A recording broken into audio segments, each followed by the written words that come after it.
I have always been good with money.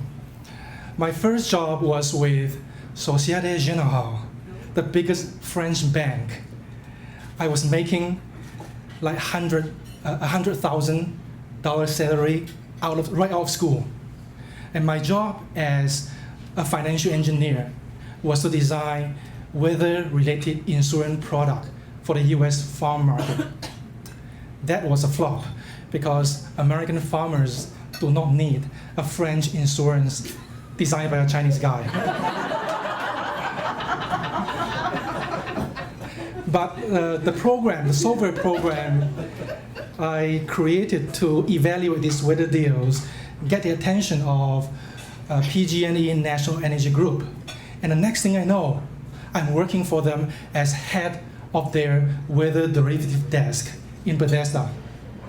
Now when I tell people I'm the head of a desk, I get no respect. But the lady from Goldman Sachs should know. Having a desk on the trading floor means that I have access to the billions of dollars of capitals the firm has.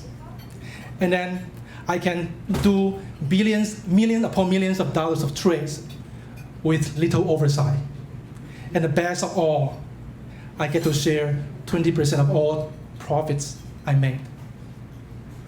In a typical day, I sit before 6 massive computer screens, and I would take in all the information, synthesize them in my head, and with click of a mouse, I did $1 million trade. My assistant John sits right behind me. I have a swirling chair. Okay, when I need to discuss with him, I open my Yahoo Messenger.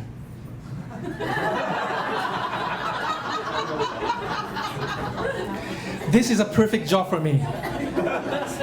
Right? Perfect job for me. Maximum computer interaction and minimal human interaction. I made a lot of money for my firm and for myself, and this lasted until the Enron debacle. Enron declared bankruptcy.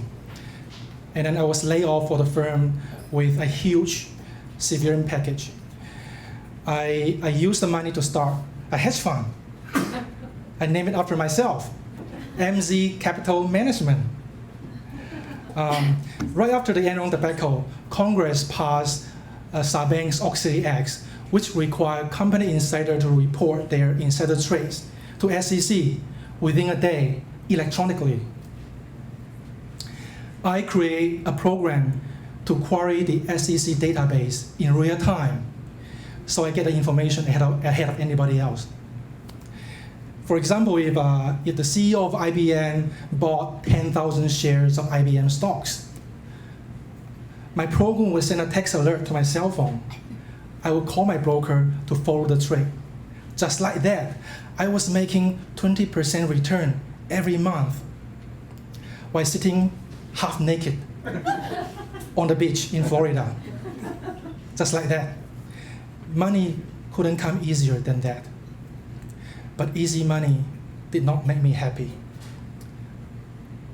My wife left me, taking half of what I have with her. And every morning, I woke up in my beautiful bed in the most expensive high-rise condo in Florida. I look out the window and I can see, at the window is like a whole wall. I can see this majestic sunrise in the far horizon of the ocean. That is truly $1 million view. But I have nobody to share it with. Nobody loves me. Nobody needs me. If I just die there, nobody knows and nobody cares. Until one day I get a call from my doctor, Dr. Johnson. Michael, I can't be your doctor anymore. My heart just sinks. Now, not even my doctor wants me. I put up a brave face. So what's going on, doc? Is it my insurance? No, Michael. I'm diagnosed with pancreatic cancer. I only have a few more months to live. After a long pause, he continues. Michael, my family is totally not prepared for this. You're the only financial guy I know. Can you help us? See, financial planning is really not my thing. It requires too much talking to people. But how can I refuse someone who is about to die? So 2 days later, I'm at his house meeting his family. Mrs. Johnson is so distraught. He actually looks sicker than her husband. She's so weak, she can barely speak to me. Their daughter, her eye was red and swollen, the result of crying for a few days. And they have a son who they haven't told him the bad news yet. And they wasn't sure if they should, and he is in California in college, and they wasn't sure if they should get him out of school in the middle of his semester. First thing first, I tell them, let's gather all the legal and financial papers. And fast forward 4 months, Dr. Johnson passed away. I stay on board to help his surviving family making the necessary financial transition and adjustment. And one day when I was meeting with Mrs. Johnson, he suddenly gave me a big hug and say, Michael, how can I thank you enough? I wouldn't have known how to handle all of these without your help. Now I did all of that out of charity, and I did not make a dime out of that.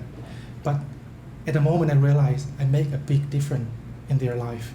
And for the first time, I feel I'm needed and that my works had meanings. It will be a few more years before I successfully turn MZ Capital into independent financial advisory firm. I've encountered many obstacles along the way, and some of them are like, I thought that when I hang up my shingle, people would fall over themselves to become my client. That only happened in my dream. And then I was shocked to discover that I actually have to speak English in my profession. And then it was too late when I discovered that financial advisors are generally held in very low regard. We're considered only slightly more honest than congressmen. and far less honest than prostitutes. But I did not look back. I found my calling. I'm not just bringing home the bacon, I'm also making a difference in many people's lives. Thank you.